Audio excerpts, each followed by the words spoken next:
Lady Diana, comment elle recevait en secret ses amants chez elle à Kensington Palace. Se sont-ils un jour vraiment aimés ? L'histoire de Charles de Diana fait pourtant rêver. En surface.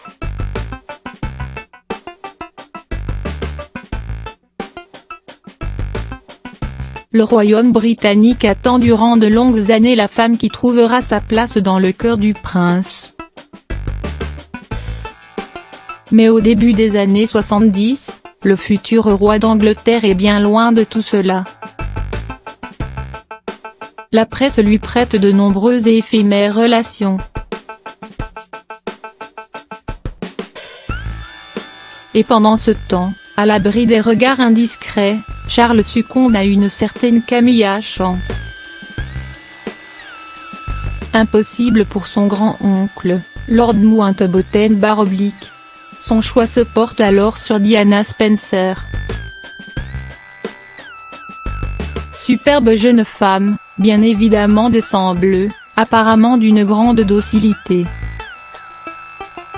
Qu'il en soit ainsi.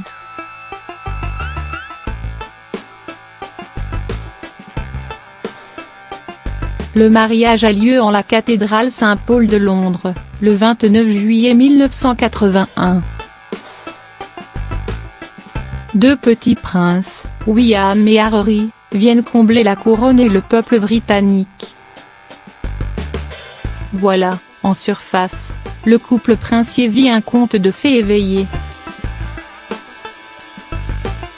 Rien à voir avec la dure réalité.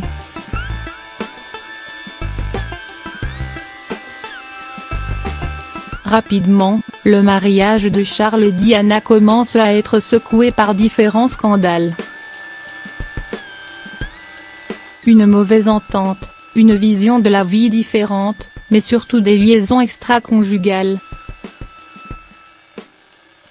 Dès 1992, la princesse des cœurs s'arrange pour que le monde entier connaisse la vérité sur son époux et Camilla. Le rideau tombe. Diana est accablée.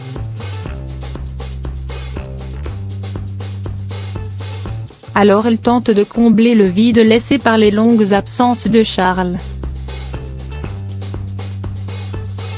La princesse de Galles ne peut plus supporter la solitude, elle a besoin d'affection et d'une épaule solide et bienveillante pour la réconforter. Diana voit ainsi d'autres hommes.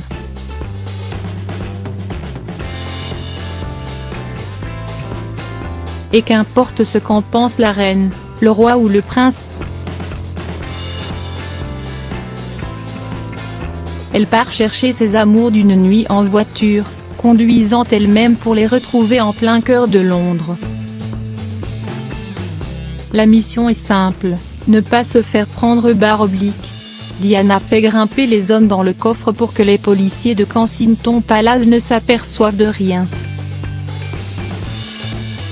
Diana est à nouveau heureuse, elle se sent libre, moins prisonnière de ce destin qu'elle n'a pas choisi. Cette idée, la princesse l'a eue en se remémorant l'histoire du roi Édouard VIII et d'Wally Simpson. Les deux amants faisaient ainsi pour se retrouver en cachette et avant de s'exiler loin du pouvoir. Car le 10 décembre 1936, après une allocution à la radio, le souverain abdique. Entre le cœur ou la raison et le roi a choisi sa liberté d'aimer. Diana rêve de cet homme-là.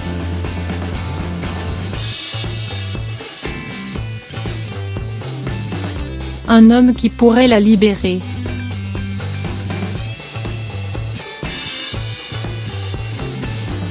Malgré sa prudence, très vite, les autorités apprennent et comprennent le petit jeu de la princesse. Tout le monde fait semblant de ne rien voir.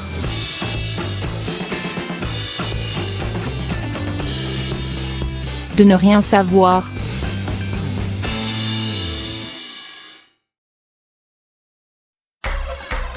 Diana fait sortir ses amants devant chez elle, ne cachant plus ses histoires d'amour. Car la mère de William et Harry tombe sous le charme de plusieurs hommes. D'abord de son garde du corps, Barry Mannack, dès 1985.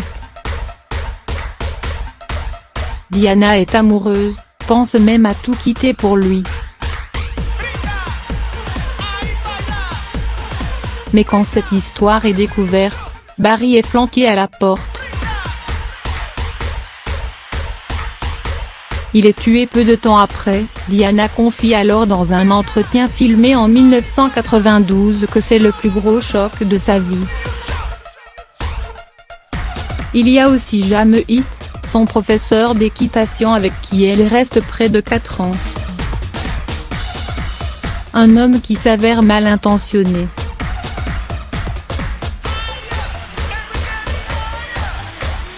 Après la mort de la princesse, il publie un livre intitulé « Princesse amoureuse ».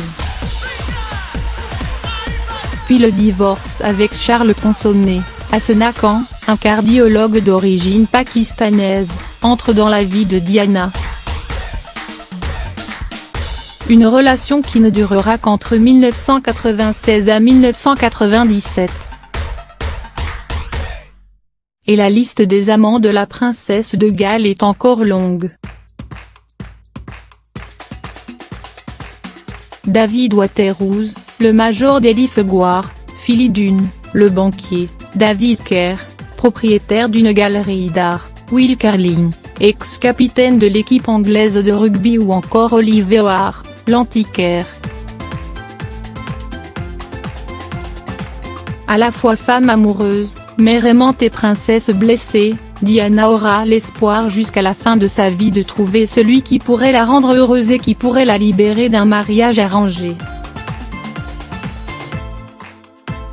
Tout simplement, celui qui l'aiderait à retrouver un sourire que bien des personnes, de la famille royale aux paparazzi, lui ont bien trop souvent volé. Les derniers temps, la princesse tombe sous le charme de Dodi Al-Fayed, un riche investisseur égyptien. Le monde entier pense alors que Diana a peut-être enfin trouvé son bonheur. Mais le 31 août 1997, sous le pont de l'Alma, à Paris, c'est avec lui qu'elle dit adieu à cette vie.